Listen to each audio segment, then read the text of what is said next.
What's up everyone? A bit of a blast from the past today. The car you see behind me is one of the first really big builds we did, or the first major restoration slash Restomod that we did. And it's kind of one of the two cars that put us on the map with the E30s.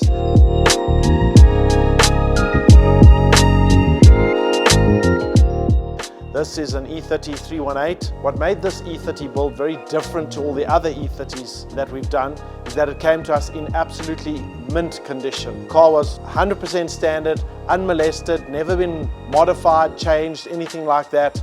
And it made the Restomod project a lot easier because we weren't undoing and fixing things. So all the other E30s we've done have been pretty much molested and attacked and dodginess up until the cows come home. So this was a very fun build. It was the first build where we really allowed to let our creative juices flow, and it came out very special, and it's to this day still a very special build for me. So when the car came to us, it was obviously 100% stock 318i. Nothing to write home about in the performance department. The customer was actually keen on doing an engine swap, but I said to him, because the car is in such mint condition, let's keep it matching numbers. So we ummed and ahed and put the thinking caps on, and we were going to turbo it, and then we came up with the idea. I was actually searching the internet for something, and a Rotrex Supercharger popped up for sale, and I was like, okay, that's cool, that's different. We're doing a bit of a different build. It's a cabrio, it's unusual, a couple of different elements we're doing. Let's supercharge it.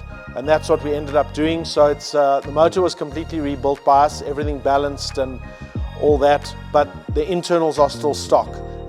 So we're not running huge boost, but it makes nice power. It makes just over 100 kilowatt. It's not a rocket ship, but it's really, really nippy and really responsive, and it's actually just a fun little car to drive, especially with the hood down.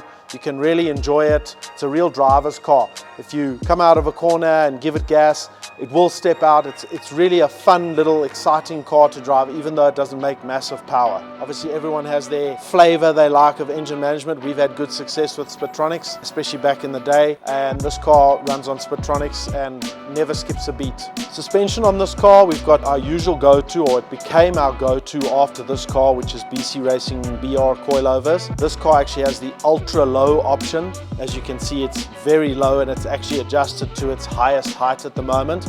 It still rides nicely and handles very well. It's also got PowerFlex suspension bushes throughout, anti-roll bars and things like that are all stock. In the terms of brakes, Vari calipers front and rear, so you have the same look back and front. Wheels, we've got 17-inch A-lines. Originally when the car was done, they were actually painted in a white and black theme, but the customer wasn't wild about it, so we changed it to just the pure black, and then our custom center caps with our little Ace logo. So all the little touches that we brought into the car. The underside of the car, obviously, because the car was in immaculate condition, was also in very good condition. No scrapes, scuffs or anything like that. But we did redo the whole underside. Everything was powder coated, all the suspension arms, diff carrier, rear subframe, front subframe. Some things were color matched in gold, because it's got to look as good underneath as it does on top. The audio setup, as usual, our go-to Rockford Fosgate, single 10-inch P3 sub, 2 power amplifiers, the one monoblock driving the sub, and then the 4-channel driving the splits, and the coaxes in the rear. You can actually see here, this was the color scheme that the rims were originally painted in, but obviously, as I said, the customer wasn't wild about it, so we've retained that as part of the boot feature. Incidentally, it is fully functional, and you can take the spare wheel out and use the spare wheel.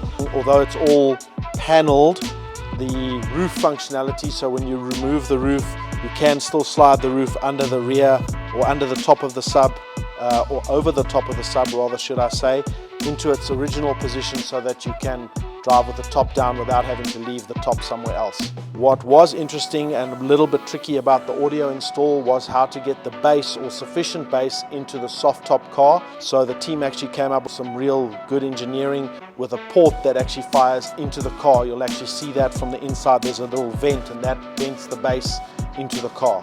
The car got the full Ace Customs custom interior treatment, so we elected to keep the original seats but redo them in a It's actually a vinyl combination with a perforated vinyl and then the normal vinyl on the outside, and we also incorporated a bit of Alcantara. We did build up the bolsters a little bit more grip in the corners. We did something very unusual. It's actually something we haven't done previously or on any other builds, is we flocked the dash and the center console of the car.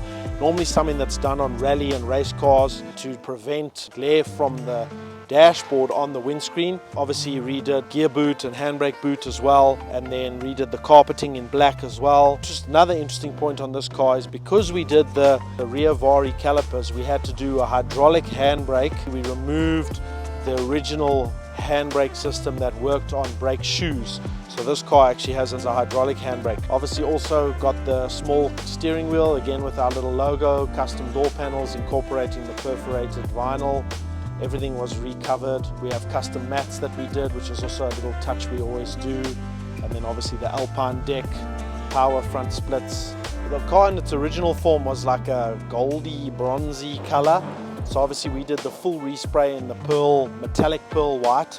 Also did the body kit, small little touches like little front splitter lip that we put on. Something we did a little bit differently on this car as well is if you notice the A-pillar is blacked out to match the rest of the roof. Just something a bit different, gave it a more sleek look with full treatment.